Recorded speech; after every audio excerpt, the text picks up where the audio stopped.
छत्तीसगढ़ में कांग्रेस के कद्दावर नेता अजीत जोगी ने पार्टी का साथ छोड़कर अपनी अलग पार्टी बना ली है। कहा जा रहा है कि जोगी हाईकमान से नाराज थे, लेकिन जोगी की बगावत कांग्रेस के अंदर सुलगती असंतोष की आग की ओर इशारा भी करती है।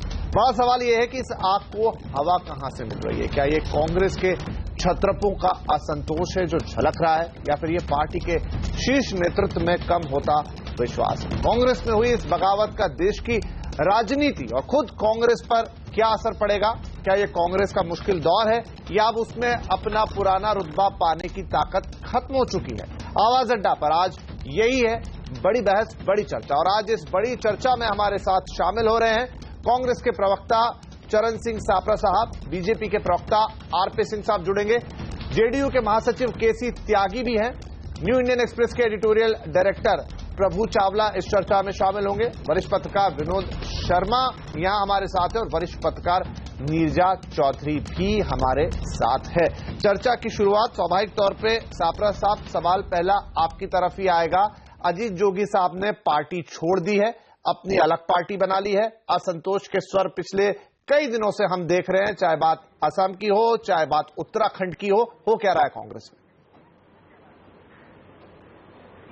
देखिए, ऐसा है कि कांग्रेस एक महासागर है और इसमें अनेक बार ये स्थिति देखी गई है कि अच्छे अच्छे कद्दावर नेता छोड़ करके कांग्रेस को जाते हैं और फिर ऐसे भी देखा है हमने कि वो वापस भी आते हैं। जैसे श्री अर्जुन सिंह जी, एनडी तिवारी साहब, इन्होंने एक समय पर अलग पार्टी बना ली थी, लेकिन फिर समय आने पर वापस आए। ये एक समय का तकाजा होता है। मेरे ख्याल से इसको बहुत सीरियसली नहीं देखा जाना चाहिए और एक तरह से अच्छा भी है अगर कोई जाता है छोड़ के, तो जो नई जनरेशन कांग्रेस में है उस नई जनरेशन को आगे आने का मौका मिलता है और नई जनरेशन को अपनी काबिलियत दिखाने का मौका मिलता है, जनता की सेवा करने का मौका मिलता है। लेकिन हम इसको एक पॉजिटिव दृष्टिकोण से देखते हैं। जी सापरा साहब, बिल्कुल, एक चीज में दो दृष्टिकोण हमेशा हो सकते हैं, एक पॉजिटिव रहेगा, एक नेगेटिव रहेगा। लेकिन इस वक्त जो पार्टी की स्थिति है, 2014 के बाद जो पार्टी के हालात हैं, हाल के जो चुनाव हुए उसमें जो पार्टी की बुरी गत बनी, ऐसे समय पे जब ऐसा होगा तो क्या आप अब भी पहले से इसकी तुलना करना ठीक समझेंगे? नहीं, जरूर। आपने अगर कांग्रेस का इतिहास देखें तो ये ऐसे कई बार हुआ है। जगदंबिका पाल जी गए हैं, आए हैं, गए हैं, आए हैं, ऐसे कई बार हुआ है। तो मैं नहीं समझता हूं कि इससे पार्टी कोई कमजोर होती है। उल्टा हमको आगे जो नीतियां बनानी है वो इन नेताओं को छोड़ करके हमको सोचना है और क्लियर नीतियां बनेंगी और अच्छी नीतियां बनेंगी और कांग्रेस फिर उठ करके आएगी। हम जो ये भारतीय जनता पार्टी की जो सरकार है जी, इसको किस तरह से, चलिए, तो आपके जो नेता आपसे टूट के अलग हुए अजीत जोगी साहब, वो फोन लाइन पर आ गए हमारे साथ। जोगी साहब, पहला सवाल यही आपसे कि आखिर आपने कांग्रेस छोड़ी क्यों? हेलो। हाँ जोगी साहब बोलिए, क्या कारण रहा कि आपको अलग पार्टी बनानी पड़ गई है? ये जोगी साहब ने अमित जोगी। अच्छा, अमित जी बोल रहे हैं, ठीक है। जोगी साहब के सुपुत्र अमित जोगी हमारे साथ है। अमित जी बताइए, क्या कारण रहा कि आप और आपके पिताजी ने कांग्रेस से अलग होने का फैसला कर लिया है? देखिए, हम लोगों ने ऐसा कोई फैसला नहीं किया। प्रदेश कांग्रेस कमेटी ने मुझ पर साजिश करके गलत आरोप लगाए, बिना प्रमाण के, बिना मुझे सुने उन्होंने मुझे निष्कासित किया, मेरे पिताजी को निष्कासित करने का प्रस्ताव भेज दिया और इन परिस्थितियों में ये निर्णय लिया गया है। पर जहां तक कांग्रेस की बात है, जहां तक प्रदेश कांग्रेस कमेटी की बात है, मेरी एक ही टिप्पणी थी, एक ही टिप्पणी है और एक ही टिप्पणी रहेगी। गुड नाइट, शुभ रात्रि। जी, तो चलिए, आप उन्हें शुभरात्रि कहिएगा, लेकिन अगर हम आपसे पूछें कि अजीत जी ने जो दावा किया कि भाई अब जो भूपेश बघेल वाली कांग्रेस है उसमें दम नहीं है यहाँ पर कि वो बीजेपी का मुकाबला करे, वो कर सकते हैं, इस दावे में कितना दम है? देखिए, भूपेश बघेल के बारे में मैं कुछ नहीं कहना चाहूंगा। मैं इतना जरूर कहूंगा कि आज कोटनी में बस्तर से लेकर बलरामपुर तक ऐसा कोई गांव नहीं होगा जहां के लोग यहाँ इकट्ठे नहीं हुए। सब लोगों ने ये निर्णय लिया कि अब भविष्य में छत्तीसगढ़ से संबंधित सारे फैसले छत्तीसगढ़ के सभी वर्गों के द्वारा छत्तीसगढ़ में ही लिए जाएंगे, ना कि दिल्ली या राघवगढ़ में। तो अमित जी, अच्छी बात है, लेकिन थोड़ा टाइमिंग पे बात कर लूं। इसी वक्त क्यों? खबर हमारे पास ये भी है कि अजीत साहब ने बात की थी राहुल गांधी साहब से, राज्यसभा का टिकट चाहते थे। राहुल गांधी साहब ने कुछ उनको ज्यादा तवज्जो नहीं दी, दिल्ली मिलकर आए, फोन पर बात हुई और आखिरकार जब हर जगह से मना हुई तो उन्होंने कह दिया शायद पार्टी के लिए काम अब आगे नहीं कर पाएंगे। सवाल ही नहीं उठता है। जहां तक राहुल जी और सोनिया जी की बात है, मेरा परिवार, मेरे पिताजी, मैं, हम सब उनका बहुत आदर और सम्मान करते हैं। उनके विषय में हम कुछ भी नहीं बोलेंगे।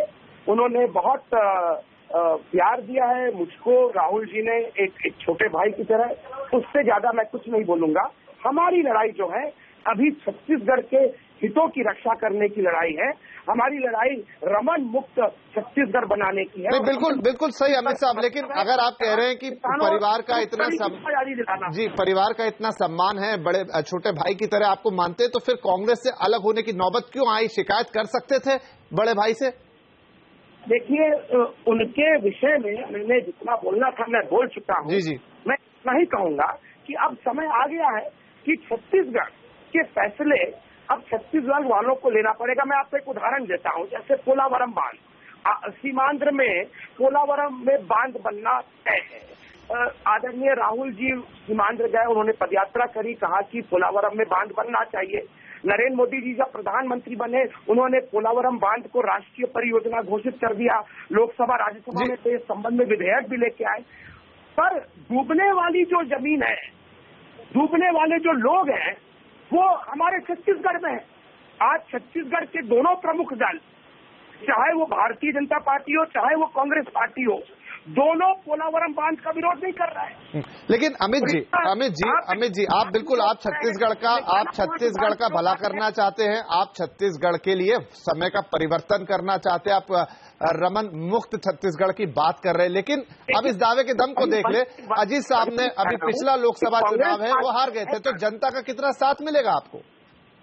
जनता का कितना साथ मिलेगा मैं ज्यादा कुछ नहीं कहूंगा, पर इतना जरूर मैं बोलूंगा कि रमन सिंह का विकल्प छत्तीसगढ़ में केवल और केवल अजीत जोगी जी है। और दोनों में फर्क इतना ही है कि जहां पिछले 12 साल रमन सिंह जी के पीछे उनकी पार्टी खड़ी रही, अजीत जोगी जी के पीछे उनकी पार्टी पड़ी रही, यही फर्क है। लेकिन अमित जी ये भी तो रहा कि आप पर सांठगांठ का आरोप लगा, जो आप कह रहे हैं कि आपको निष्कासित कर दिया, अंतागढ़ वाला मामला सामने आया और फिर एक्शन हुआ, तो आप इसे पीछे पड़े रहना कहेंगे या क्या कहेंगे? देखिए, कुछ भी प्रमाणित नहीं हुआ। ये जरूर प्रमाणित हो गया कि भूपेश बघेल ने। तो अमित जी मैं आपको बीच में रोक रहा हूं क्योंकि आपके पिताजी अजीत जोगी साहब भी लाइन पर आ गए, तो आपकी आज्ञा हो उनसे सवाल करूं। अजीत जोगी साहब, मैं अमित जी से बात कर रहा था, उन्होंने अपनी बात रखी, आपसे भी वही सवाल कि क्यों नौबत आई कांग्रेस को छोड़ने की? देखिए, मेरे जीवन का अंतिम सोपान है। मैं जो मेरा छत्तीसगढ़ है प्रांत, जिसे मैं भारत का सबसे अमीर प्रांत मानता हूँ, हीरा, सोना, कोयला, लोहा, सीमेंट, बिजली, इन संसाधनों के अलावा उपजाऊ जमीन, नदियां, पहाड़, सबसे समृद्ध जंगल जी, इन सब की जो लूट चल रही है डॉक्टर रमन सिंह के जमाने में 13 सालों से, और उसका एक पैसे का फायदा मेरी जनता को नहीं मिल रहा है, उससे मैं बहुत पीड़ित होकर मैंने ये फैसला किया कि जब तक छत्तीसगढ़ के फैसले छत्तीसगढ़ में ही नहीं होंगे, हम लोग ही नहीं तय करेंगे, और जब तक दिल्ली वाले हम लोगों को डायरेक्ट करते रहेंगे तब तक। तो क्या जोगी साहब, दिल्ली से कुछ आपत्ति हो रही थी? दिल्ली आपको आपके फैसले नहीं लेने दे रहा था, आपके काम करने के तरीके के साथ दिक्कत थी? क्या कारण रहा कि आपको उनसे अलग होना पड़ रहा है छत्तीसगढ़ के बारे में सोचने के लिए? देखिए, मैं आपको भाजपा का ही प्रमाण दूं। भाजपा ने घोषणा पत्र में लिखा था कि हम 2100 रुपए क्विंटल में धान खरीदेंगे। नरेंद्र मोदी जी ने 1400 स्वीकृत किया, इनको 1400 ही देना पड़ा। वादा करके भी ये उसको पूरा नहीं कर पाए क्योंकि दिल्ली से संचालित होते हैं। वैसे जब हमारी सरकार थी, हम तो 3 साल रहे, तो उस समय तो ऐसी अड़चने कम आई, पर इन 13 सालों में मैंने देखा कि हमारी दौलत लूट रहे हैं तो अडानी लूट के चले जाएंगे। तो आपका ये कहना है कि आपका ये कहना जोगी साहब की दिल्ली सरकार या शीर्ष नेतृत्व के कांग्रेस से आपकी कोई आपत्ति नहीं है, बस आपने जनता के हित में फैसला लिया है, ना सोनिया जी से ना राहुल जी से आपने उनको नहीं छोड़ा है, कांग्रेस को नहीं छोड़ा है एक तरीके से? नहीं, कांग्रेस तो अब देखिए ये बात पीछे की रह गई। मैं पीछे मुड़ के देखता भी नहीं, मैं कभी अब दिल्ली आऊंगा भी नहीं। मैं अपना पूरा जीवन अब छत्तीसगढ़ में ही बिताऊंगा और मैं ये सुनिश्चित करूंगा कि छत्तीसगढ़ के लोगों की छत्तीसगढ़ में ही फैसला हो, रायपुर में ही नहीं, बिल्कुल ऐसी सरकार बनाऊंगा। अच्छी बात है ये, आप उस तरह का सोच रहे हैं, लेकिन आप इतने साल से 30-35 साल आपके राजनीतिक जीवन के हो गए जो कांग्रेस के साथ गए, तो इस मोड़ पर आकर आखिर साथ छूटने की वजह क्या रही जोगी साहब? देखिए, अब आखिरी 5-10 साल बचे हैं। जिस भूमि में एक बहुत गरीब घर में आदिवासी परिवार में पैदा होकर मुझे आईपीएस बनाया, आईएएस बनाया, राज्यसभा बनाया, लोकसभा बनाया, प्रवक्ता बनाया, इंजीनियर बनाया, वकील बनाया और मुख्यमंत्री भी बनाया। इस बात में कितना सच है कि राहुल गांधी साहब ने आपने जो टिकट मांगा राज्यसभा के लिए, मिलने पर भी इनकार किया, फोन पर भी इनकार किया और आखिरी में मना ही कर दिया, इस बात को कितना सच मान और गुस्से की वजह है क्या? अब मैं पीछे की बातें और किसी के संग कड़वाहट नहीं करना चाहता। जो होना था वो हो गया और अब मैं आगे देख रहा हूँ और जिस तरह से अर्जुन को आंख दिखती थी मुझे भी आंख दिख रही है। मैं कम से कम 70-75 सीटें जीतकर इस प्रदेश में ऐसी सरकार बनाऊंगा ये जो सारी दौलत है, हम सबसे अमीर धरती में रहने वाले सबसे गरीब लोग हैं, हम लोग अमीर धरती में रहकर अमीर बने, ऐसी कोशिश करूंगा अपने शेष जीवन में। जी, बहुत शुक्रिया जोगी साहब हमसे बातचीत करने के लिए। तो पहले अमित जोगी जो कि अजीत जोगी साहब के बेटे हैं और फिर खुद अजीत जोगी साहब ने हमसे बातचीत की, जिन्होंने आज ही कांग्रेस के साथ अपना संबंध विच्छेद किया है, अपनी नई पार्टी का ऐलान किया है। साफरा साहब, फिर से आपके पास आता हूं। जोगी साहब या उनके सुपुत्र मानने के लिए तैयार नहीं है कि सोनिया जी से कोई दिक्कत थी, कि राहुल जी से कोई दिक्कत थी, वो तो छत्तीसगढ़ के विकास की बात कर रहे हैं, आप उनकी बात को कैसे ले? देखिए, ये तो सब कहने की बातें होती हैं। दरअसल सही बात आपने पकड़ ली है कि ये राज्यसभा चाहते थे और राज्यसभा नहीं मिलने पर और ये गुस्सा दिखाया गया। अब आप बताएं कि जिस वक्त पर उनके बेटे के ऊपर ऐसे चार्जेस लगे हों तो किस तरह से कांग्रेस पार्टी निर्णय लेगी। और आज अजीत जोगी जी, सन्मान्य जोगी जी, आज जो कुछ भी हैं वो किसकी बदौलत है? कांग्रेस पार्टी की बदौलत है। आज कांग्रेस पार्टी ने जो भी ओहदे दिए, चाहे वो स्पोक्स पर्सन या मुख्यमंत्री बनाया, और जिस वजह से आज अजीत जोगी जी पूरे देश के अंदर जाने जाते हैं, वो तो कांग्रेस पार्टी की तरफ से है, सोनिया गांधी जी की वजह से है, राहुल गांधी जी की वजह से है। अब ऐसे समय में अपना व्यक्तिगत उसमें देख करके और कांग्रेस पार्टी को, अपने पक्ष को जिसने इतना बड़ा किया, उसको धक्का मारना या उसको पीछे रखना, तो ये भी तो छत्तीसगढ़ की जनता देखेगी ना। बिल्कुल देखेगी और शायद नुकसान ऐसा लग रहा है कि तक बनाया। जी तो कहीं नुकसान कांग्रेस को ना हो। पार्टी ने अपना अस्तित्व खड़ा करने का दिया, वो व्यक्ति उस पार्टी का नहीं हो सका, तो छत्तीसगढ़ की जनता का कैसे होगा? जी, ये भी तो लोग देखेंगे ना। बिल्कुल, तो जनता ये भी देखेगी कि पार्टी के अंदर कहीं कुछ दरकार या कोई कुछ दरख्त तो नहीं रहा है। प्रभु चावला साहब, आप कैसे इस इंसिडेंट्स को देखे? अजीत जोगी साहब ने अपना साथ छोड़ दिया, अपनी अलग पार्टी बना ली। हम बात करें उत्तराखंड की, थोड़ा बहुत झलक हमने आसाम में भी देखी। क्या कांग्रेस के अंदर असंतोष पनप रहा है? नहीं, कोई सपा साहब से एक बात से सहमत हूं कि कांग्रेस के लिए कोई नई बात नहीं है। कांग्रेस की कल्चर ही ऐसी है, कोई लोग आते हैं, जब चुनाव हारते तो छोड़ करके चले जाते हैं और बाद में आ जाते हैं। कांग्रेस 120 वर्ष पुरानी पार्टी है। मोदी साहब का सपना है कि कांग्रेस मुक्त भारत को बनाना है, उस तरह वो बढ़ भी रहे हैं काफी तेजी से।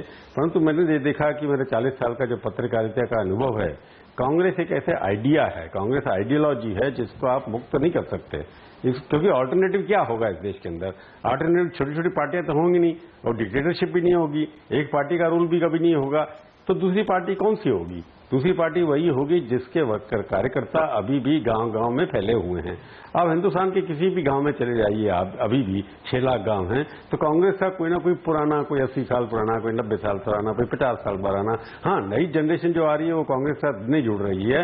आज से 10 साल बाद, 15 साल बाद कोई नया नेता वहां पर आएगा तो कांग्रेस नहीं बनेगी। जैसे राजीव गांधी ने अपनी कांग्रेस बनाई थी, संजय गांधी ने अपनी कांग्रेस बनाई थी, राहुल जी ने अपनी अभी कांग्रेस बनाई नहीं है। जो लोग छोड़ करके जा रहे हैं, हो सकता है उनकी जगह राहुल कांग्रेस भी बने। तो मेरे को लगता है कि कांग्रेस एकदम सिमट जाएगी, ये कभी ना पहले हुआ ना होने की आगे आशा रख सकते हैं, क्योंकि जब भी कोई रूलिंग पार्टी के बाद अल्टरनेटिव आएगा, मध्य प्रदेश में कांग्रेस के अलावा कौन है, या छत्तीसगढ़ में कांग्रेस के अलावा कौन है, राजस्थान में कांग्रेस के अलावा कौन है, कर्नाटक में कांग्रेस के अलावा कौन है, तो इसे अगर चलते चले जाए, पंजाब में कांग्रेस के अलावा कौन है, उड़ीसा में कांग्रेस के अलावा कौन है, तो इस तरह के अगर काफी सारे स्टेट्स अगर देखें तो कांग्रेस एक अल्टरनेटिव के रूप में खड़ी हुई है, खड़ी नहीं हो पा रही, क्योंकि कांग्रेस की जो सेंट्रल लीडरशिप है, मिसेस गांधी डायरेक्ट पावरफुल थी, लोगों से बातचीत करती थी। सोनिया जी ने जाकर देखिए, अगर 96 के बाद 99 तक पार्टी का हालत बुरा था, केसी जी के जमाने में 112-114 सीटों पर सोनिया जी भी लेके आकर रही थी, तो वही सोनिया गांधी ने जाकर के 206 सीटें लाकर खड़ी कर दी। तो मेरे को लगता है कि ये टेम्पररी सेटबैक कांग्रेस के लिए जरूरी है, और राहुल जी अगर उसको जैसे उनके पिताजी ने किया, या उनके चाचा जी ने किया, या उनकी ग्रैंड मदर ने किया और मदर ने किया, अगर राहुल जी आगे आकर के एक जनता से मिलते नहीं है, अपने चाल और चलन नहीं बदलते, मेरे को लगता है कि कांग्रेस मुक्त भारत, मोदी जी का सपना कांग्रेस मुक्त नहीं होगा, परंतु हो सकता है गांधी परिवार मुक्त हो जाए, क्योंकि कांग्रेस के अंदर लगता है कि लोग इकट्ठे हो जाएंगे कि ये नहीं जिता सकते, हम किसी और को खड़ा कर दें, परंतु मैं नहीं समझता कि कांग्रेस खत्म होने वाली है। तो यहाँ पर चावला साहब, अजीत जोगी साहब से बात हो रही थी, हालांकि ये बात उन्होंने यहाँ पर नहीं की, लेकिन उन्होंने कहा है कि आज राहुल गांधी जो है वो सोनिया की वजह से बने। तो क्या जो हम क्षेत्रीय नेता हैं, एक तरीके से उनका असंतोष नहीं देखे परिवार के खिलाफ, या कुछ नाराज हैं, या कह लीजिए कि कुछ पटरी नहीं बैठ रही?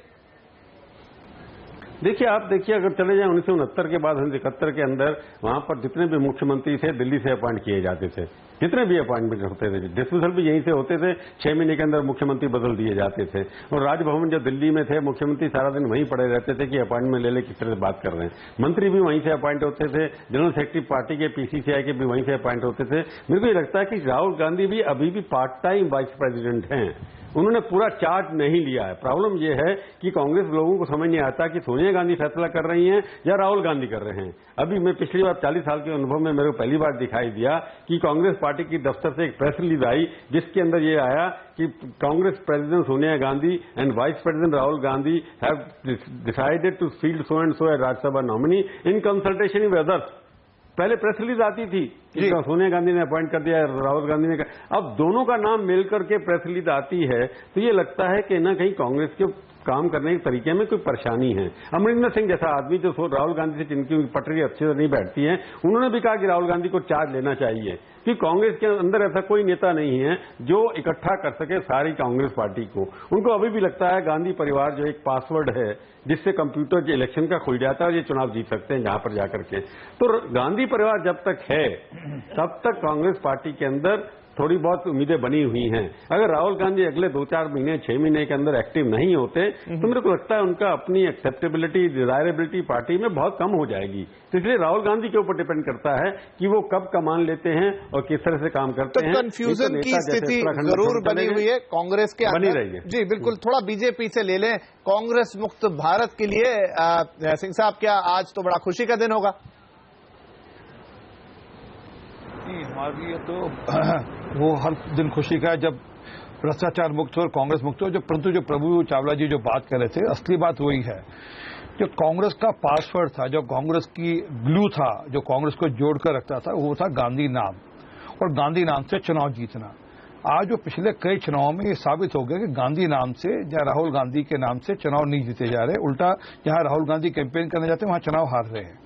तो इसलिए अब वो कांग्रेस मुक्त भारत होना हो, अगर कांग्रेस को बचना है तो गांधी मुक्त कांग्रेस हो जाएगी, तो शायद कांग्रेस बचेगी, जिस पर प्रभु चावला जी ने इशारा किया। परंतु हकीकत देखिए, आप इनकी एक एक प्रदेश में कांग्रेस का इतिहास नहीं देखा है कि कब कब कांग्रेस के बुरे दिन आए और सापरा साहब, सापरा साहब, आपको ये आदत कब से पड़ गई कि जब कोई और बोल रहा हो तो बीच में बोला जाए? 78 का, अरे आपका इतिहास तो इंदिरा गांधी और नेहरू के अलावा चलता नहीं था। आज वो गांधी के अलावा चल नहीं पा रहा जी। आज वो गांधी नाम आपको वोट लेकर नहीं दे पा रहा। गांधी जी को उधार लेना पड़ रहा है। हाल में कांग्रेस चौथी, महात्मा गांधी जी को उधार लेना पड़ रहा है। गांधी वाली कांग्रेस और थी, ये राहुल गांधी वाली कांग्रेस है जिससे आप उधार ले रहे हैं महात्मा गांधी जी को, शहीद भगत सिंह जी को। तो आप ज्यादा अच्छा काम कर लेंगे। आप तो गोडसे के पुजारी हैं, आप तो गोडसे के पुजारी, आप महात्मा गांधी जी को उधार पे ले रहे हैं। अगर आपने देखा गोडसे ने महात्मा गांधी जी को मारा। सप्रा साहब, सिंह साहब को बात रखने दे, सिंह साहब को बात रखने दे। आप वहाँ पर बिहार में चौथे नंबर की पार्टी बनकर आए हैं और पिछले की पार्टी बनकर चल रहे हैं। आप वहाँ थे उसी गोडसे ने महात्मा गांधी जी को मारा था। और गौडसे की पूजा, आप बेकार की बात मत करिए। हम गौडसे की पूजा नहीं करते। अब अपनी बताइए कि गांधी नाम से वोट पड़ना नहीं पड़ रहा है। मंदिर बना रहे हैं आज के मुद्दे पे कि राहुल गांधी के नाम पे एक वोट कांग्रेस को नहीं पड़ता। आप किसकी बात करते हैं?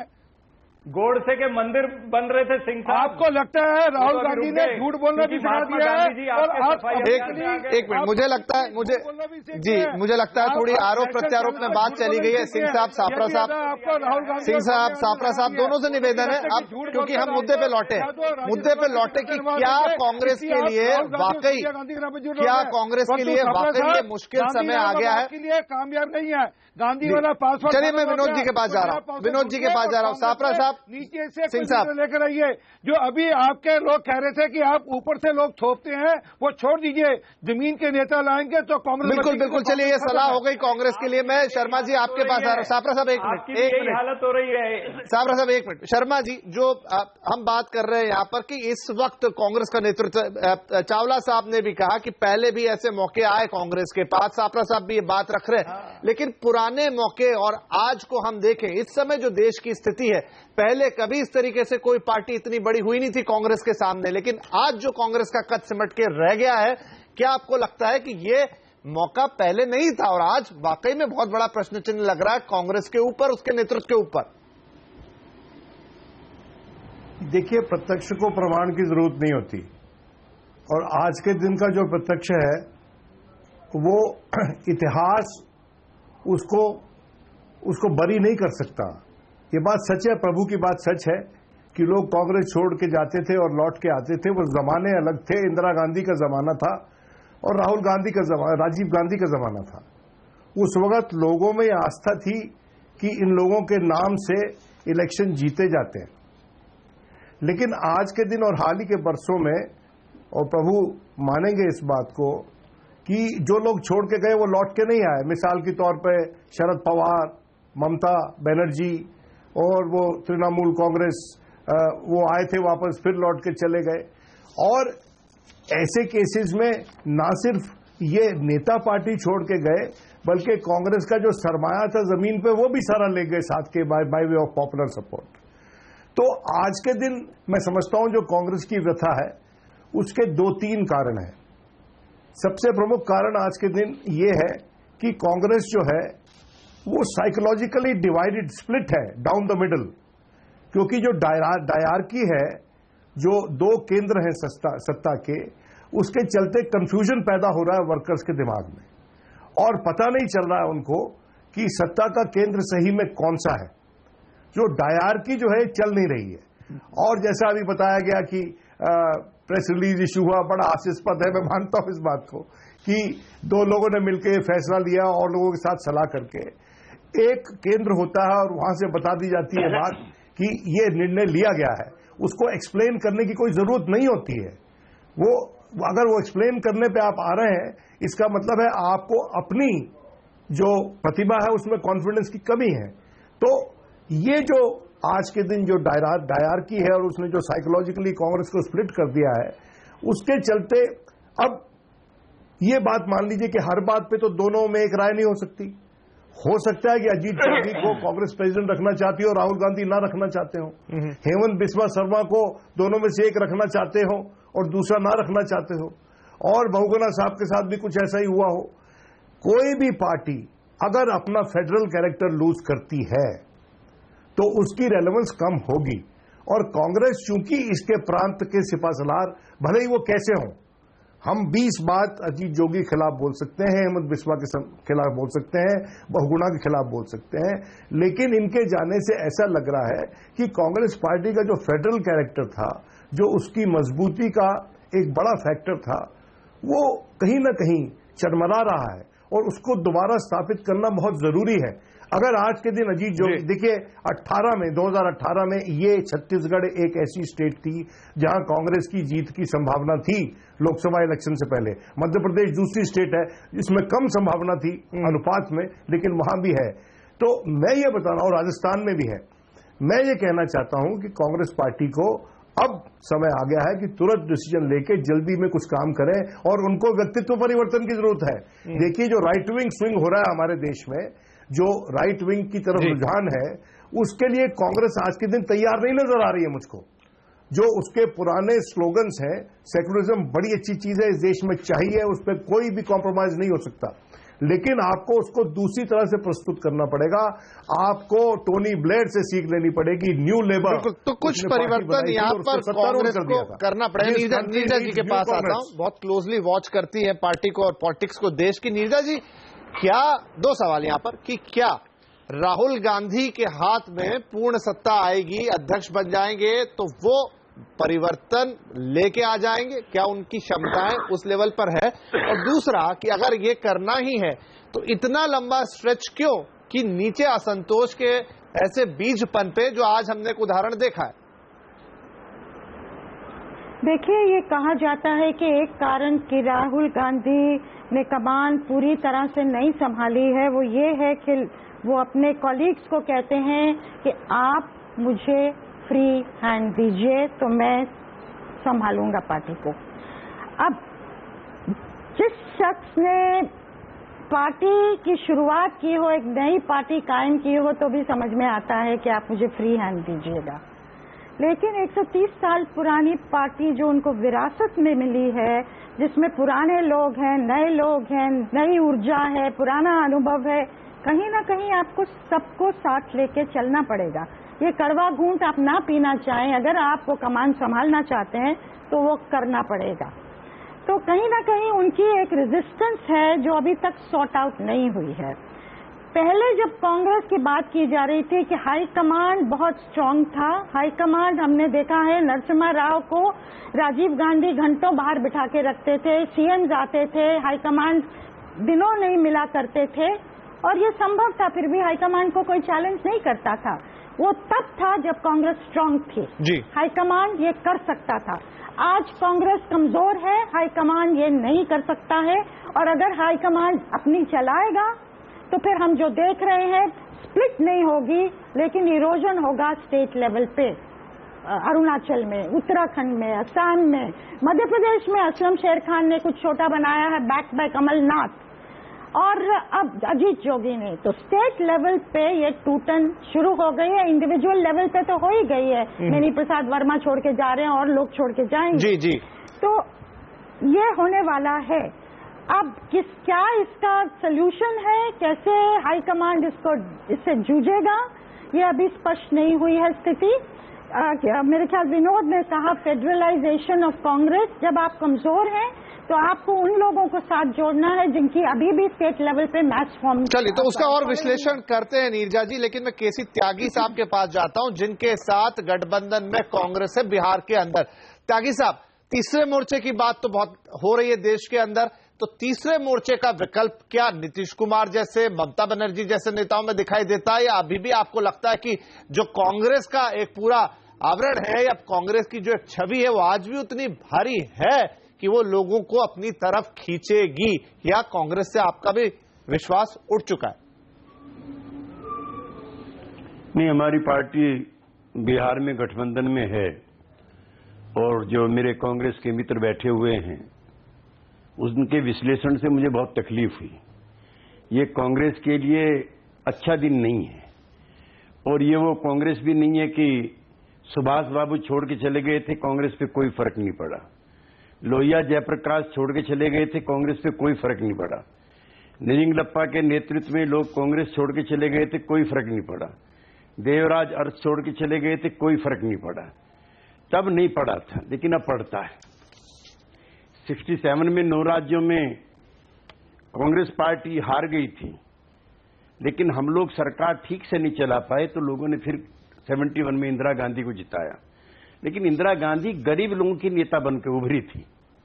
हम, जनसंघ, स्वतंत्र पार्टी, इवन समाजवादी, सब लोग इंदिरा गांधी के समाजवादी और बांग्लादेश के निर्माण की घटनाओं को लेकर के उनके सामने निरर्थक और छोटे लगते थे। आज आपके पास कोई इंदिरा गांधी नहीं है। 77 में हमने जनता पार्टी बनाई और देश को अच्छा विकल्प देंगे ये हमने कहा, लेकिन 6 महीने के बाद भी हम संतरे की फांक की तरह से अलग अलग हो गए और 80 में इंदिरा जी ने हमें फिर हरा दिया। लेकिन आज वो परिस्थितियां नहीं है। अब किसी बात पर मत इतराओ। और अब ये 1952 भी नहीं है। मैं आपका हमदर्द हूं, इसलिए मैं विरोधी नहीं हूं, और मैं अपने पत्रकार मित्रों की तरह से भी उतना वोकल नहीं हो सकता हूं क्रिटिसिज्म के लिए जैसे ये थे। आप 1952 के सिंड्रोम में मत रहिए, वो जमाने चले गए। अब ये 2016 है, अब मोदी आ गए हैं और उन्होंने किस तरह से आकर के हिंदुस्तान की जनता के एक हिस्से को, जो उदार हिंदू था, अभी मेरे एक मित्र भी कह रहे थे, उसका भी दिल और मन बदल दिया है। विनोद शर्मा जी या शायद कह रहे थे। और दूसरा ये कि थोड़ा सा भारतीय जनता पार्टी से भी सबक लीजिए।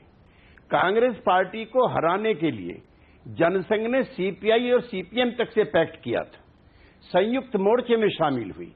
आपका जो मन है, आपके यहां कुछ नेताओं का मन है, और मैं प्रभु जी आपसे डिसएग्री करता हूं।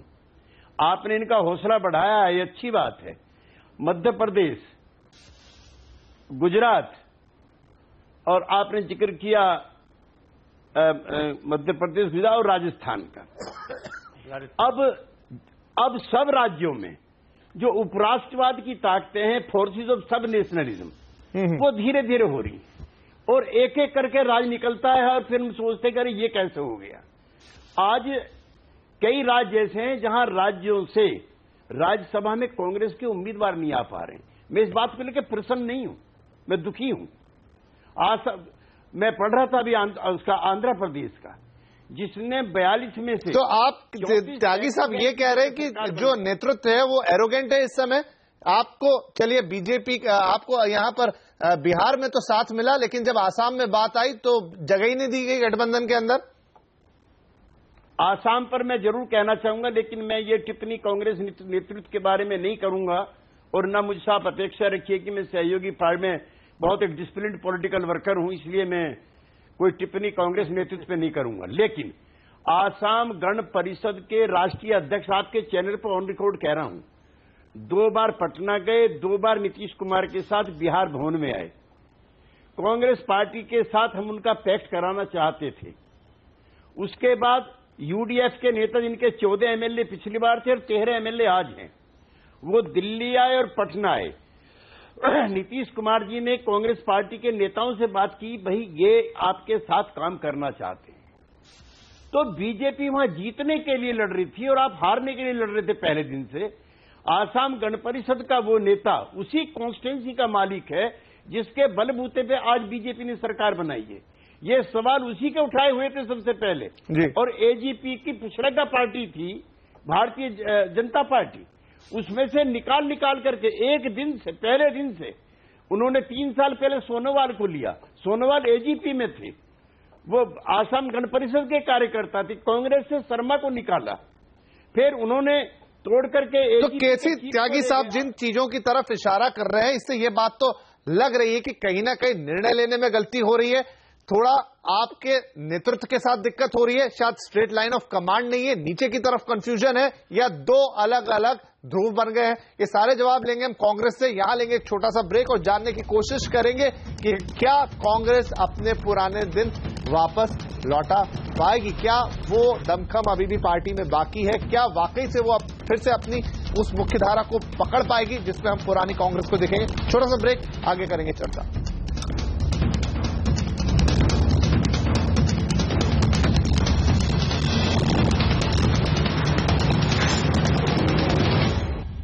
कांग्रेस में हो गई है बगावत। अजीत जोगी ने पार्टी को छोड़ के नई पार्टी बना लिया है। हम बात कर रहे हैं आवाज अड्डा में कि क्या ये कांग्रेस के शीर्ष नेतृत्व पर सवालिया निशान है, क्या कांग्रेस के हाथ से जमीन छूट रही है। हमारा पूरा पैनल हमारे साथ बना हुआ है। साबरा साहब, ब्रेक से पहले काफी बातें और हमने कहा हम आपसे आके पूछेंगे कि आखिर क्यों असंतोष है आपकी सहयोगी पार्टियों में भी। केसी त्यागी साहब से भी हम बात कर रहे थे और आपकी अपनी पार्टी को लीजिए। आपके नेता अब व्याकुल से लग रहे हैं। दिग्विजय सिंह कहते हैं, जयराम रमेश कहते हैं, अमरिंदर सिंह साहब भी कहते हैं राहुल को लेकर आइए, राहुल को लेकर आइए। तो क्या अंदर कोई कॉन्सेंसस नहीं है? सब अलग अलग आवाज क्यों उठा रहे हैं? एक तरह की सर्जरी कीजिए, दूसरे तरीके की सर्जरी कीजिए, ये सब बयान क्या है?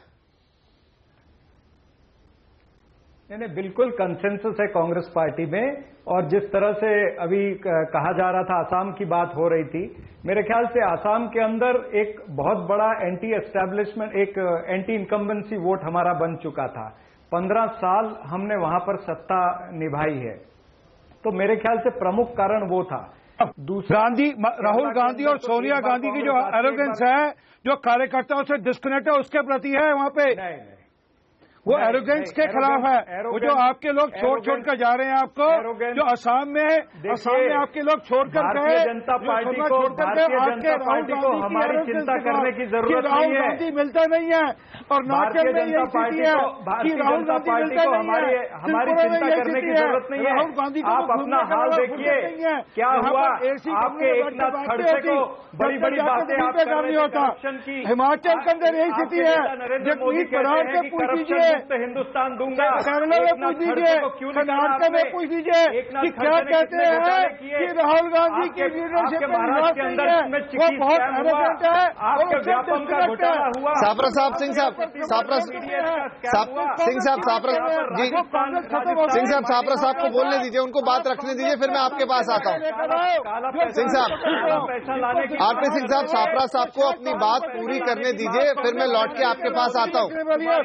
ये जो कांग्रेस राहुल गांधी के दिमाग में आ गया कि मैं दिल्ली से रिमोट कंट्रोल चलाकर कांग्रेस चलाऊंगा। एक मिनट सिंह साहब, साबरा साहब, एक मिनट, साबरा साहब को बात पूरी करने दीजिए, मैं आपके पास लौट कर आता हूँ। और कांग्रेस में गांधी के अलावा कोई और लीडर आएगा तो वही कांग्रेस बचेगी। कांग्रेस बची नहीं। आप क्या दाऊद इब्राहिम? चलिए, कांग्रेस को अपना खुद डिसाइड करने दीजिए। साबरा साहब आप बोलिए। सिंह साहब एक मिनट उनको अपनी बात रखने दीजिए, आपके पास लौटकर आता हूँ, आपके पास लौटकर आता हूँ। सिंह साहब, साबरा साहब को अपनी बात पूरी करने दीजिए। उन्होंने कहा था भ्रष्टाचार मुक्त भारत देंगे, कहां से भ्रष्टाचार मुक्त हुआ? खड़से ने भ्रष्टाचार। ऑडियो पर्सन तक ना जाना पड़े, ऑडियो पर्सन को ना बोलना पड़े ऑडियो डाउन करने के लिए, कृपया उन्हें बात पूरी करने दीजिए। जुबान को जरा लगाम दीजिए। साबरा साहब, आप अपनी बात पूरी करें। अरे आप अपनी जुबान सोचिए। नहीं, भारतीय जनता पार्टी जो कहती थी कि भ्रष्टाचार मुक्त हम भारत को करेंगे, आज इनको समझ में आना चाहिए एकनाथ खड़से को क्यों निकाला। नहीं, हम अपने विषय से अलग है। साबरा साहब, जो मैंने आपसे पूछा, आपने कहा कंसेंसस है, आपने कहा कंसेंसस है, तो हमारा सवाल ये कि देरी क्यों हो रही है? आज आपको जरूरत है। कांग्रेस मुक्ति करेंगे, चिंता मत करिए आप। सिंह साहब एक मिनट, सिंह साहब एक मिनट, साबरा साहब को बात पूरी करने। साबरा साहब, जो मेरा सवाल था, आपने कहा कंसेंसस है पार्टी के अंदर, लेकिन फिर हम यही पूछना चाह रहे हैं कि जब कंसेंसस है, जरूरत भी है, तो देरी क्यों? अरे देरी इनके इसमें कुछ नहीं है, देरी इसमें कुछ नहीं है। ये आरपी सिंह जी को कांग्रेस पार्टी की ज्यादा सेंट्रल लीडरशिप के साथ नहीं है आज इनके साथ। आरपी सिंह जी आपको अगली बार जरूर हराएंगे, आप चिंता मत करिए। आपकी जो आने वाले दिनों में हालात होने वाले वो दिख रहे हैं सिंह जी, सारी दुनिया को। आपको बिहार में हराया, आपको शांति नहीं हुई, केरला में आपकी सीटें नहीं आई, आपको शांति नहीं हुई, तमिलनाडु। सिंह साहब बोलने दीजिए। सिंह साहब 2 बार सवाल पूछ चुका हूँ, जवाब तो देने दीजिए, फिर आपके पास आता हूँ। आपको शांति नहीं हुई। वेस्ट बंगाल में सिंह साहब, आपसे निवेदन है, जवाब पूरा करने दीजिए, मैं आपके पास आऊंगा। साबरा साहब, आप जवाब पूरा कर दें। जनता पार्टी बड़ी हो रही है, चौथे नंबर की पार्टी बना। मैं कहां से? सिंह साहब, मुझे अफसोस होगा कि ऑडियो एक जगह का डाउन करना पड़ेगा, मैं माफी चाहूंगा, ऐसा ना हो। साबरा साहब को बात पूरी करने दीजिए, आपके पास आता हूं। साबरा साहब पूरी कर दीजिए बात। मैं वापस कह रहा हूं, साबरा साहब बिल्कुल पॉइंटेड बता दे, देरी क्यों? फिर हम जाते हैं आगे, दूसरे पैनलिस्ट से जवाब लेते हैं। कोई देरी नहीं है कांग्रेस में। कांग्रेस की हाईकमांड अपने समय पर ये जरूर निर्णय लेगी और जल्द निर्णय होगा और आपको सब ठीक होता हुआ देश के अंदर नजर आएगा और कांग्रेस पार्टी फिर जीत करके आएगी। चलिए मैं चावला साहब के पास जा रहा हूँ। चावला साहब, आपकी हाईकमान तो सोनिया गांधी, राहुल गांधी है। कौन हाईकमान है आपकी? अरे वो हाईकमान छोड़ोगे तो बचोगे। साहब आपके पास भी जाने दो, आपकी हाईकमांड विदेश में घूमती रहती है, उसको चलिए हम हाईकमान के ऊपर बात करेंगे। मैं प्रभु चावला साहब के पास हाईकमान विदेश में घूमकर देश का कितना नाम किया है और कितने समझौते किए देश के, इसमें मुझे बताने की जरूरत नहीं है। देश का क्या हाल है? मैं चाहता हूं कि प्रभु चावला साहब मेरी आवाज सुने, प्रभु चावला साहब मेरी आवाज सुने, उन तक आवाज पहुंचे। ऑडियो के लिए मैं रिक्वेस्ट करूंगा। चावला साहब, कांग्रेस की तरफ से ये बात आ रही है कि जब वक्त आ जाएगा निर्णय लेंगे, और कौन सा वक्त आने वाला है? सवाल यह कि इन पॉलिटिकल पार्टीज के नेताओं को अभी तक एक दूसरे की बात सुनने की हिम्मत भी नहीं है। टॉलरेंस की बात क्या छोड़े, जो बोतलें भी नहीं देते एक दूसरे के। ये आजकल की नई लीडरशिप जो आ रही है हर पार्टी के अंदर, वो किसी की बात नहीं सुनना चाहती, वो एक दूसरे के नेताओं को गाली देना चाहते हैं।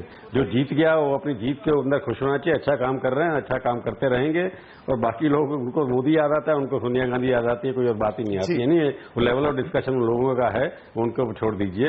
पर सवाल मैं फिर बाद में कह रहा हूँ कि विनोद शर्मा भी कह रहे थे कुछ, केसी त्यागी हमारे पुराने दोस्त भी कह रहे थे भी, उसके बाद 1952 के बाद बहुत कुछ हुआ है। कांग्रेस पार्टी के अंदर नेता होना चाहिए जी। सवाल ये है कि अगर सोनिया गांधी एक सबको भूल करके, शरद पवार को भूल करके, नीतीश कुमार को भूल करके एक सरकार बना सकती है 2004 में या 2005, उसके बाद 2009 के अंदर, तो वो सब भूलने के लिए तैयार हैं। सवाल ये है कि उनमें से एक को टेक ओवर करना ही पड़ेगा। जितना वो डिले करेंगे उतना वहां पर रिवोल्ट बढ़ता जाएगा, क्योंकि एक आदमी के पास पावर नहीं है। कांग्रेस वर्कर हमेशा पूजा करते हैं गांधी परिवार की, करते रहेंगे। गांधी परिवार में किसकी, ये फैसला नहीं हो रहा। और 2 मूर्तियां एक भवन के अंदर नहीं रह सकती भाई। उन्होंने 2 मूर्तियां पहली बार हुआ है, जबकि संजय गांधी भी जब आए थे, राजीव गांधी भी जब आए थे, परंतु सोनिया गांधी बहुत पावरफुल थी उस वक्त। उसके बाद वीपी सिंह छोड़ के गए, जगजीवन राम से पहले छोड़ के गए, बड़े बड़े नेता छोड़ गए। ये जो अपने हेमंत बिस्वाल हैं या दूसरे लोग हैं, ये तो छुटपट्टे भैया हैं, इनके पास है क्या? ये छोटे छोटे लोग मुकाबले के दौरान के जगजीवन राम से लेकर हेमंत बहुगुणा लेकर के बंसीलाल को लेकर के मैं नाम कितने गिना दूंगा आपको, जो छोड़ के चले गए थे और वापस आना पड़ा उन लोगों को। तो कांग्रेस पार्टी एक आइडिया है, एक जिसको आप खत्म नहीं कर सकते। अगर गांधी परिवार के अंदर एक परिवार का आदमी सामने नहीं आएगा तो ये जो गांधी मुक्त भारत जो होने वाला है, जो मोदी जी का सपना है, वो कांग्रेस का नाम लेते हैं, एक्चुअली उनका मतलब है गांधी परिवार से। उनको लगता है कि गांधी परिवार से कांग्रेस को मुक्त कर लिया हमने तो कांग्रेस को खत्म करना आसान होगा। ये बात ठीक भी है जी। तो जब मोदी जी बात करते हैं लंबी सोचते हैं, वो उनका अटैक हमेशा इन लोगों का अटैक अभी तक क्या है, सोनिया गांधी और राहुल गांधी। तो इंदिरा गांधी को फायदा हुआ था, जितना अटैक इंदिरा गांधी के ऊपर हुआ था वो फायदा हुआ था, वो जम करके वापस आ गई थी। परंतु ये इतने वीक है दोनों इस वक्त, क्योंकि ये बाहर नहीं निकलते, लोगों से बातचीत नहीं करते, किसी को पता नहीं है क्या करना है। तो इनके नाम से वोट मिलना अभी बहुत मुश्किल है। जर्नलिस्ट की एक आदमी खड़ा होकर कहता है मैं जनरल हूं, मेरे पीछे आइए, तो रिवाइवल कांग्रेस का अभी भी हो सकता है। छोटे भैया वापस आ जाएंगे। मैं नीरजा जी के पास आता हूं। नीरजा जी, क्या ये दिक्कत है कि इस समय जो दूसरा यानी विरोधी पक्ष है, वहां पर लीडरशिप इतनी स्ट्रांग है कि कांग्रेस को एक डर है कि राहुल गांधी को अगर लेकर आते हैं फोर फ्रंट पर तो वो कमजोर पड़ जाएंगे, संभाल नहीं पाएंगे। एक तरफ मोदी है और सीधा राहुल है, और राहुल का सीधा मुकाबला नरेंद्र मोदी से होगा, जो शायद बराबरी का मुकाबला नहीं हो सकता। ये डर है कांग्रेस के अंदर। देखिए, मैं मानती हूँ कि कांग्रेस का रिवाइवल कांग्रेस पे नहीं निर्भर करेगा, वो निर्भर करेगा कि नरेंद्र मोदी कितनी गलतियां करते हैं अगले महीनों और सालों में, और कितनी तेजी से गलतियां करते हैं। आज भी जहां जहां थोड़ा डिसएंचांटमेंट, असंतोष बढ़ रहा है, वहां लोग कहते हैं चलिए कांग्रेस जैसी भी है, भली है, अच्छी है, भली है, खराब है, इसको राजकाज चलाना आता था। ये जो जुमला है ना, वो नेतृत्व पे नहीं निर्भर है, वो सिर्फ पार्टी की तरफ देखता है। आपने पूछा सवाल कि क्या इसमें आज दमखम है रिवाइवल का। मुझे मालूम नहीं लीडरशिप में दमखम है कि नहीं, दिखाएंगे कि नहीं, पर देश में दमखम है। और कांग्रेस पार्टी देश की उपज है, जो विचारधारा है कांग्रेस पार्टी, वो एक देश की उपज है। और इसलिए कांग्रेस मुक्त भारत जो बात होती है, ना वो पार्लियामेंट्री डेमोक्रेसी के लिए अच्छा है, ना हिंदुस्तान के लिए अच्छा, और ना ही भाजपा मुक्त भारत अच्छा है, क्योंकि हमारे पार्लियामेंट्री डेमोक्रेसी में दोनों पार्टी की जगह है।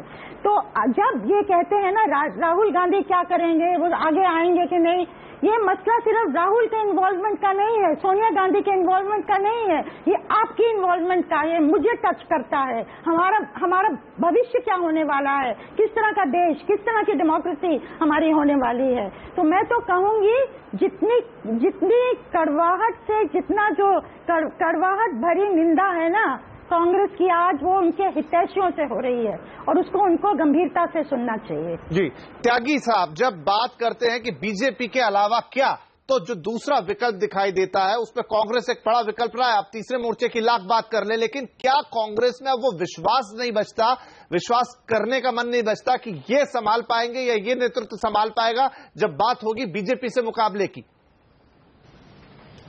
नहीं, आप गलत मेरे मुंह में ये शब्द डाल रहे हैं। तीसरे मोर्चे, मैं तीसरे मोर्चे का हमदर्द नहीं।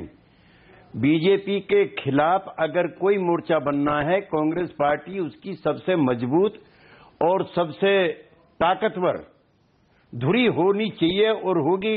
ऐसा करके मैं मानता हूं, मैं तीसरे मोर्चे का समर्थक नहीं हूं। बगैर कांग्रेस पार्टी के बीजेपी के किसी विकल्प की संभावना मैं तलाश नहीं करता। मैं कांग्रेस का हमदर्द नहीं हूं, लेकिन मैं कांग्रेस का विरोधी भी नहीं हूं। हमारी उनके साथ सरकार है, मित्रवत पार्टी है, लेकिन मैं कहना चाहता हूं कि कांग्रेस पार्टी को विचार के स्तर पर भी अब दृढ़ होना पड़ेगा। अब वो लुपचुप में काम नहीं चलेगा। आपने इसी स्थिति के लिए खुद ही ऐसे कारण पैदा किए। 1985 में शाहबानो मामले में पहले आपने उसका समर्थन किया, फिर आप पार्लियामेंट में जाकर के कुछ दिन बाद उसको उल्टा करा दिया आपने। आप सोच रहे थे कि हिंदू को खुश करो, आपने सोचा फिर मुसलमान को खुश करो, दोनों नाराज हो गए। राम जन्मभूमि बाबरी मस्जिद के मामले में 9 नवंबर 1989 को श्री एनडी तिवारी के नेतृत्व में वो मुख्यमंत्री थे, आपने शिलान्यास करा दिया अयोध्या में। हिंदुओं को खुश कर लो, ना हिंदू खुश हुए और ना फिर मुसलमान खुश हुए। तो मेरा ये कहना है कि ये देश की सबसे बड़ी पार्टी है और गांधी और नेहरू जो मॉडर्न इंडिया के आजादी की लड़ाई के भी जननायक थे और मॉडर्न इंडिया के भी जननायक थे, उनके विचारों की और उनकी वंश परंपरा की पार्टी है। मैं इसके लिए शुभकामना रखते हुए कहना चाहता हूं कि अब ये विचारधारा के स्तर पर भी दृढ़ रहे, ये कुछ बना है। चूंकि आर्थिक नीतियों में, मैं माफी चाहूंगा अपने मित्र कांग्रेसी से, आर्थिक नीतियों में श्री अरुण जेटली में और चिदम्बरम में कुछ फर्क नहीं लगता, छोड़ के लुंगी के फर्क को कि उन्होंने लुंगी पहनी हुई है, उन्होंने पैंट पहनी हुई है।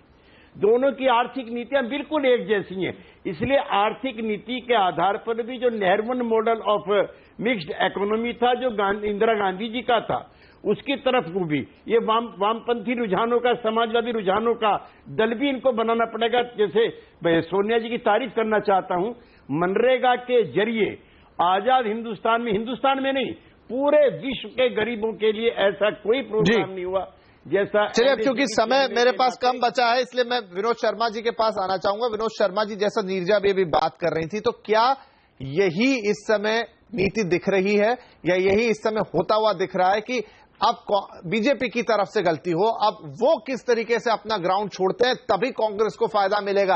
आगे बढ़कर अपनी बात रखना, लोगों में विश्वास पैदा करना, लोगों को बताना कि हम भी हैं। इस वक्त लीडरशिप इस तरीके से काम नहीं कर रही या इस तरीके से कॉन्फिडेंट नहीं दिख रही। देखिए, एक तो जो एक नेता होना चाहिए, कौन नेता है वो तय कर ले। दूसरी बात यह है कि जो कांग्रेस है वो हिस्टोरिकली, उसका इतिहास आप देखें कि वो विचारों का एक समागम थी और इसलिए वो एक कोलिशन थी, आइडियाज की कोलिशन थी, इसलिए इस देश पे इतना लंबा राज किया। और आज के दिन वो आइडियाज की कोलिशन नजर होती हुई नहीं आ रही है। और जो प्रांतीय नेता जा रहे हैं, देखिए उसमें सबसे बड़ा नुकसान पता है क्या हो रहा है कांग्रेस को, और त्यागी जी इस बात को मानेंगे कि कांग्रेस में आज के दिन सोशल इंजीनियर्स नहीं है। जो जमीन पे सोशल अलायंस होनी चाहिए उसको किस तरह बनाना है और किस तरह उस सोशल अलायंस को वोट में ट्रांसलेट करना है इनटू पॉलिटिकल अलायंस, वो करने वाला कोई कारीगर कांग्रेस के भीतर आज के दिन मुझे तो नजर नहीं आ रहा है। और जो लोग थे वो छोड़ के जा रहे हैं। तो मैं समझता हूं कि कांग्रेस जो है आज के दिन एक शेर है कि तलातुम में फंसकर पकड़ता हूं मौजें, समझता हूं दामन साहिल यही है, कि भंवर में फंस के मैं मौजें पकड़ रहा हूं और सोचता हूं कि यही साहिल है। मौजें पकड़ना बंद करें जी, तैरना सीखें और खड़े होकर अपनी इमारत दोबारा से बनाएं समुद्र के किनारे।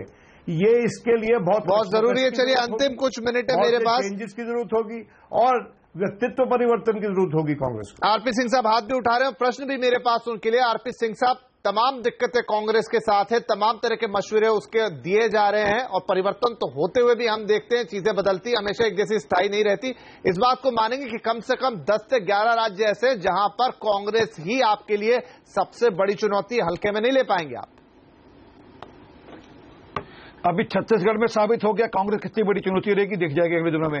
वापस तो मुझे जो अफसोस हुआ त्यागी साहब की बात पे कि वो लोहिया जी के भक्त रहते हुए वो वंशवाद की बात कर रहे हैं। जितनी जल्दी कांग्रेस वंशवाद से बाहर निकलेगी, वो समय निकल गया जब विचारों का आवागमन होता, विचारों की बात होती थी। जब से राजीव गांधी आए उसके बाद सब बंद हो गया और सोनिया गांधी के आने के बाद सब बंद हो गया। इसलिए चिंता मत करिए, जितनी जल्दी त्यागी साहब आप तो वंशवाद के खिलाफ थे, में क्या होगा देख लीजिएगा, बता देंगे। चिंता मत करिए, चिंता मत करिएगा। राजस्थान की हम बता देंगे आपको, छत्तीसगढ़ हम दिखा दिया आपको। आप आने दीजिए, राजस्थान मध्य प्रदेश हम दिखाएंगे। परंतु हुआ आपका ये जो आज वंशवाद के साथ चल पड़ा। आप तो वंशवाद के आप तो लोहिया के साथी थे। एक मिनट है, अपनी बात करें, स्पष्ट रखें। इसकी धज्जियां उड़ जाएंगी। आपके नेता तो वंशवाद के खिलाफ थे। आपके जितनी जल्दी आप इससे निकलोगे उतना ही लाभ होगा और सारी दुनिया जान रही है कि न्यूट्रल बन जाएगा। लगता है कि इस बहस का भी अंत अगर हम ऐसा छोड़ेंगे तो कोई मतलब नहीं निकलेगा। चलिए आखिरी 30 सेकंड है और यही एक मिनट यही कहते हुए जवान मर रहे हैं। चलिए जो होगा वो देखा जाएगा। अभी चुनाव हो, वहां पे परीक्षा जो जनता अपना वोट देगी उससे सब पता लग जाएगा कि कौन कहां पर खड़ा होता है। लेकिन ये बात सही है आज के एक मिनट अपने बिहार को जंगल प्रसाद सिंह साहब एक मिनट, अब चूंकि समय समाप्त हो रहा है, मुझे अपनी बात कहने दीजिए कि आज का जो भी घटनाक्रम रहा, अजीत जोगी छोड़कर गए, वो कांग्रेस के लिए एक बड़ा डेंट तो है ही, लेकिन आगे आने वाले सख्त में जो सभी पैनलिस्ट की बात है कि कांग्रेस को विचार करना पड़ेगा, स्पष्टता लानी पड़ेगी, नेतृत्व का एक ध्रुव बनाना पड़ेगा और जनता तक एक साफ संदेश पहुंचाना पड़ेगा। नहीं तो आने वाले वक्त में कांग्रेस के लिए शायद मुश्किलें बढ़ती हुई नजर आएगी। आप सभी का इस कार्यक्रम में हमारे साथ शामिल होने के लिए बहुत शुक्रिया। नमस्कार।